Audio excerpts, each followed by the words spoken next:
प्रधानमंत्री नरेंद्र मोदी आगामी 31 मई को अजमेर यात्रा पर रहेंगे। इस दौरान वह कायड़ विश्राम स्थली के अंदर एक विशाल जनसभा को संबोधित करेंगे।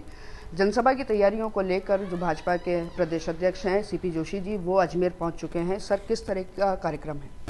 देखिए, माननीय प्रधानमंत्री जी की एक विशाल जनसभा अजमेर की इस वीर धरा पर है और ऐसे समय में जब एक ऐतिहासिक कार्यकाल के 9 वर्ष पूरे हो रहे हैं। आप और हम सब लोग देखें तो दुनिया में अनेक राष्ट्रों ने माननीय प्रधानमंत्री जी को वहाँ के गौरव से सम्मानित किया गया है, उपाधियों से सम्मानित किया गया है। दुनिया में भारत का वैभव बढ़ा है तो गांव गरीब किसान के उन्नति और प्रगति के लिए अनेक योजनाएं जो 60 वर्ष में कोई सरकारें नहीं कर पाई, वो माननीय मोदी जी के नेतृत्व में पिछले 9 वर्षों में एक लक्ष्य को लेकर उस लक्ष्य की पूर्ति का काम किया गया है। हम देखें कि देश की सीमा भी सुरक्षित हुई तो देश का जवान भी मजबूत हुआ है। देश की सीमा पर कोई पहले था कि कोई भी भारत की तरफ आंख उठाकर देखता था, लेकिन अब सर्जिकल और एयर स्ट्राइक भी होती है मुंह तोड़ जवाब देने के लिए।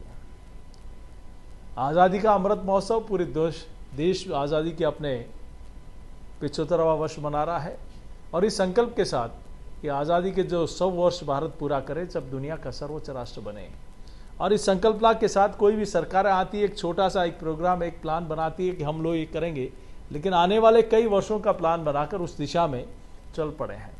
जो काम पिछले 60 वर्षों में, जैसा मैंने कहा था, चाहे हेल्थ के सेक्टर में हो, चाहे एजुकेशन में हो, चाहे रोड्स में हो, चाहे रेलवे में हो, चाहे सिविल एविएशन में हो, अनेक, चाहे रूरल डेवलपमेंट हो, चाहे अर्बन डेवलपमेंट हो, चाहे देश की आधारभूत संरचना हो, चाहे हमारे सांस्कृतिक उत्थान के जो स्थान हैं, चाहे प्रभु श्री राम का मंदिर हो, चाहे सोमनाथ हो, चाहे हमने उज्जैन का महाकाल का कॉरिडोर देखा है, चाहे शक्तिपीठ हो, चाहे हमारे शिवालय हो, उन सारे जो हमारे सांस्कृतिक धरोहर हैं उनको और हमारे धार्मिक स्थान हैं, उनका उन्नयन, उनका विकास का कार्य भी इस देश की जनता ने पहली बार देखा है।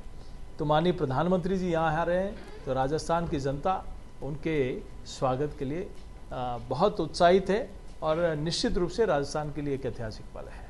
सचिन पायलट लगातार अपनी सरकार के विरोध में सामने आए। उन्होंने पेपर लीक मामले को लेकर के अजमेर से एक यात्रा की शुरुआत की थी।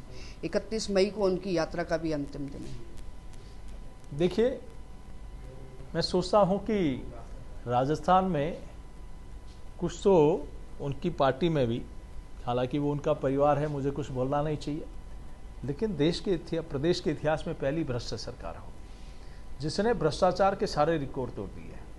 600 ऐसी फाइलें होंगी जो एसीबी ने मामला दर्ज कर दिया, लेकिन माननीय मुख्यमंत्री जी उसको दबा के बैठे हैं। अपने आप को गांधीवादी कहते हैं, लेकिन उन्हीं के विधायक और मंत्री, उनके मुख्यमंत्री जी के सलाहकार उन पे खुलेआम कहते हैं कि बिना पैसे के फाइल तक नहीं हिलती। तो ये राजस्थान की जनता ने अभी कुछ दिनों पहले देखा कि सरकारी कार्यालय में भ्रष्टाचार का पैसा कौन लाया, किसके पास था, किसके पास जाने वाला था।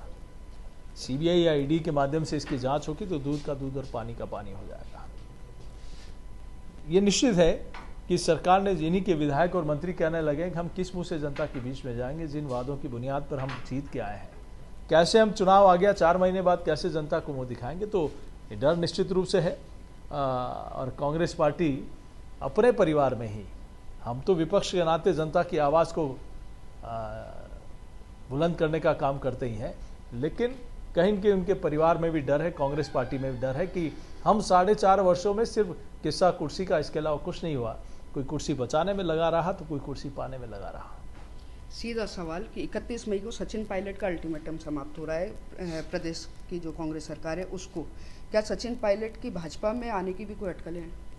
देखिए, इस बारे में कहना कोई जल्दी होगी, लेकिन ये तय है कि पूरे देश भर में अनेक लोग जो जानते हैं भविष्य की पार्टी कौन है ऐसी पार्टी है जिसमें मजबूत नेतृत्व है, जो विचारों के आधार पर चलती है, जिसकी नीति है, नियत है। तो लोगों में इसीलिए विश्वास है और देश भर में लोग भारतीय जनता पार्टी के प्रति इसीलिए अगाध विश्वास है कि मोदी जी और भारतीय जनता पार्टी जो कहती है वो करती है। इसीलिए देश भर में और पूरे प्रदेश में भी लोगों का जुड़ाव भारतीय जनता पार्टी की तरफ बढ़ता जा रहा है।